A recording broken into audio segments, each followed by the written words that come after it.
joining me now on the legal questions here, former federal prosecutor Gene Rossi. Gene, good to have you, because it does look like we're going to be headed for another chapter of the legal debate over the deployment of uniformed military on American streets, because the defense secretary, as I noted there, has announced they're going to send 500 more. This, even as a D.C. judge, has ruled the existing deployment illegal.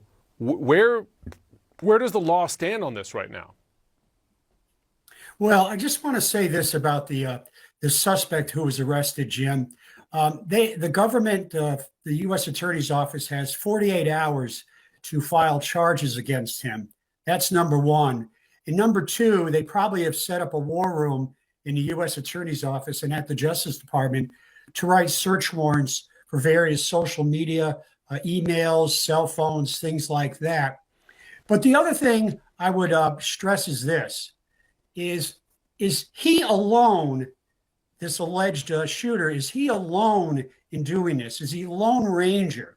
Was there anybody who helped him, conspired with him, aided and abetted?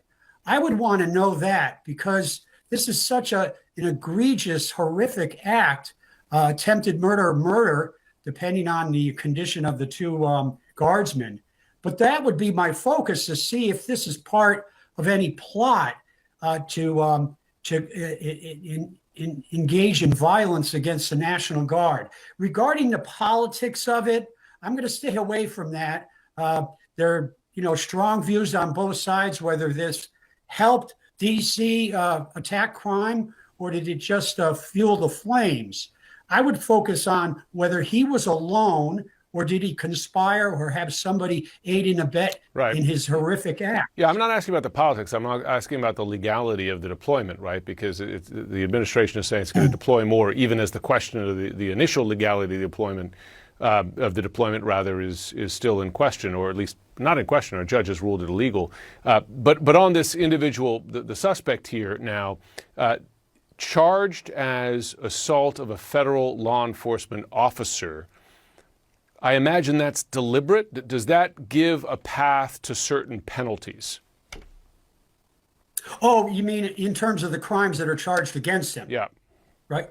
Yeah. Yep. There will be enhanced penalties when you take the life of a federal law enforcement officer. That just takes it up a notch. And you'll have hate crimes, you'll have enhancements. Academically, if the guardsmen pass away, you could seek the death penalty.